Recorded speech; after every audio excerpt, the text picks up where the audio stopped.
So this lady gave her own experience and back Natasha of the story that she have been saying about Senator Akpabio. Take a listen. Hello, welcome to this channel. There is this video I came across and I would like us to watch it together. But before we do that, please, if you have not subscribed to this channel, please go ahead and do that. Click on the subscribe button and turn on your notification bell to keep being part of this. Then as you watch, do not forget to react and also drop your comments in the comment section. Now, let me take the time to explain two scenarios that have happened to me out of the 1,000 or 10,000 scenarios.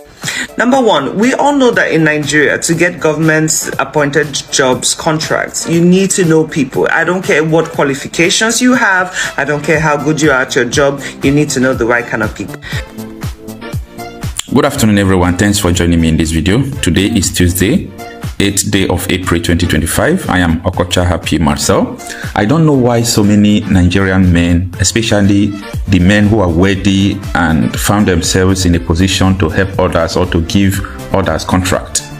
Most of them like to give women contract, and we are just finding out that the reason why they always like, going out with women, giving them contract is because they always ask them for another thing. They ask them for another favor. They try to exploit them. They try to take advantage of them.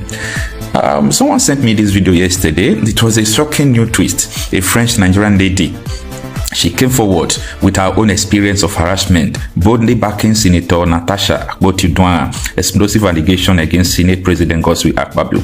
Although this lady did not directly say that Akpabio also, harassed her, but she supported Senator Natasha because this lady just said something that a lot of people have not been thinking. You see, whenever the issue of all this allegation comes out, people will say, bring your proof, bring your proof. If, for example, you want to go and see Akpabio in the Senate, I've been to some offices before, that was around 2013, 2014 in Nigeria, where they will ask you to drop your phone before you enter. I have been to some meetings in 2015. They asked me to drop my phone before I will enter into the meeting. So such a place, you don't have anything to say this is my proof, because you can't record, you can't do anything. So this lady gave her own experience and back Natasha of the story that she have been saying about Senator Akpabio. Take a listen. Now, I used to have a company before which did supply jobs. I and my friend, we owned this brand, and we were really trying very hard to make a name for ourselves. Now, did we have the connection? Hell yeah, we did. We had a great connection, like the people we knew, who. But you see, now with that connection still, you still have to go forward and meet the people, So we were recommended to this particular institution. I don't want to mention what it was, but you would think that people in that establishment are more decent than we know. Now, we were recommended to go to this particular guy, We spoke to him about our project and what we plan to do. So basically, it was to paint the whole establishment, which was a lot, and buy computers and furniture for the place, which I don't even want to say how much money would have made from that. We got to the understanding that, listen, he says he wants 20% of the deal. And we're like, you know what? It's a huge contract. So no problem, let's do it. And mind you, we'll still have to sort out the person who referred us there. But after everything was established, this man had the audacity to stand up and tap my ass because he says, now that's the second part of the project. And we're like, excuse me, sir, I don't understand. You're already taking 20% from us. Like, this is not going to happen. And he's like, listen, honey, like, if you ain't doing it, somebody else is doing it. And to top it off, he didn't just want one of us. He wanted both of us. So tell me in that situation what a woman was supposed to do. And mind you, it wasn't even a time where you could say, oh, let me film, because guess what? As soon as you walked into the building, you were asked to leave your phones at the entrance. So you couldn't even tape it. So apart from the foul memory you get from that experience, how else are you supposed to give proof? Unfortunately, yes, in the world, there are a lot of women who do come out and lay false accusations on people, but those percentages are very little. Tell me what I should have done in that situation. Situation number 2. I was also in real estate at one point, before I built my studio. I wanted to have more funds, so I'm like, let me go into this business. Now, on this particular day, I met this guy. You know, he sounded very decent. He was as old as my father. You know, he's like, listen, I have a big name. You know, he actually did have a very big name in the real estate business in Lagos. And he's like, listen, if you can help me with my properties, you can put them on the market and you get a commission, blah, blah, blah. So as time went on, we discussed about it. And he said, listen, let's have an official meeting in my office. So I went to the location, dressed properly. I had my jacket on, long pants, everything covered, because I don't want to. I've been in situations like this too many times that I just want to avoid any drama. So decent is.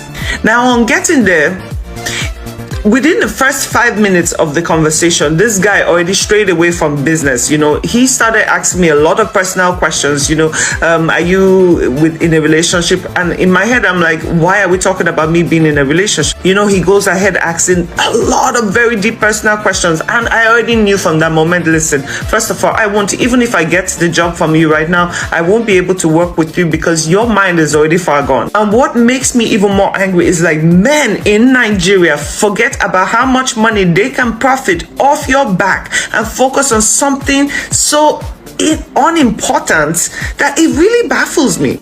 Anyway, after a little while longer, 20 minutes, I felt very uncomfortable with the line of questioning this man was putting. So I said, listen, I do have another meeting. I have to leave, blah, blah, blah. We'll keep in touch. This guy stands up and attempts to hug me, which, bro, you don't know me that well, so you shouldn't even be that close. So what I would normally do out of being uncomfortable is do a side hug. No, this mother effer turned around and planted one on my mouth. Like he had the audacity to kiss me and then shoved me into the wall.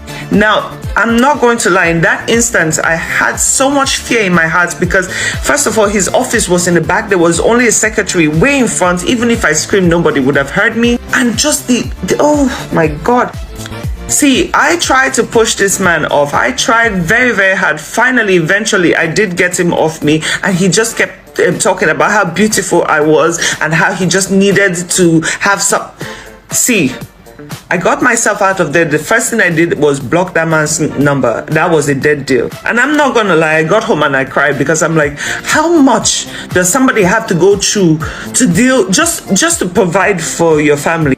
Now, I kept receiving calls, no joke, for about 3 months. It was minimum of 7 calls a day to 28 calls a day. This man will call off different numbers. Remember, I blocked him, so he will call me off different numbers saying how he really wants me, how he did it.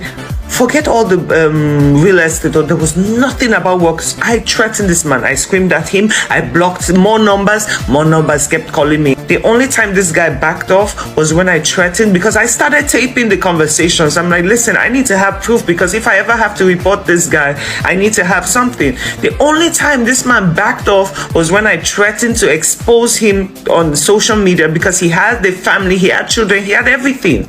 You know, that was the only time he decided to back off. But why do I have to go through that?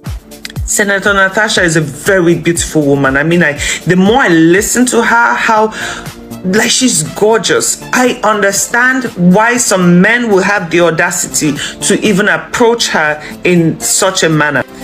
They don't care if you're married. If, like I said in my previous video, they don't care if you're married, if you're pregnant. They do not care. They want what they want when they want it, and you're supposed to deliver. I have lost so many jobs and great opportunities in my life because I refuse to fall for this. Because listen, if I would ever have to do anything with any man, it is because I want to, because I genuinely like you. There is no way in hell you're going to put pressure on me and feel like because you're going to put a couple of thousand in my account or millions, you think you are. And oh my God, my strong head is more than the money you want to give me. And then some people have the audacity to say women are emotional. Men, I am sorry, and this is another topic, men have always, from the beginning of time, known to be the most emotional people ever. But you know what? We will take that one too. Call us emotional. We're fine with that too. Some men would even justify in my comments, but even men are being harassed and everything. Yes, they are. Just like my other video, I said men are narcissists. Oh, but women too. Yes, they are. But we're talking about percentage right now. If a woman taps a man's ass, you have the chance to report it. You have the opportunity to do that. But because you guys have made yourselves heroes, you don't want to embarrass yourself by saying anything. And this is where I say the shame comes in. A lot of people say, oh, if a woman was raped, why didn't she report? Because somehow society will make you feel ashamed of being the victim. So no, in many situations, you might not have evidence, but I very, very much doubt that a woman with this prestigious reputation she has will go and make a false accusation on a man just for what? What would be the point for her to publicly embarrass herself that way? But you see the way God works? Sometimes you might need to fall before you rise. Because I'm telling you, this woman has become a movement. If she decides to vote to be president, I will vote for her. Because sometimes you have to fall to rise, and this is a perfect example of that. God will never let a good woman fall or a good man fall. This woman she has done things for her community. People genuinely just love her because of the actions she has taken. How many people now can tell me in our between our politicians that can come out with their full chest and walk through a crowd of people? My dear, she could. That woman is an iron woman, and if you cannot give her the respect, shut the fuck up on the internet. Don't come talking rubbish, because we don't want to hear it. We want a better community, and that's that. We're not comparing ourselves to anyone else. We need to reform us first. Thank you for watching this video. Please leave your contribution in the comment section and also do well to subscribe. I'll see you in my next video.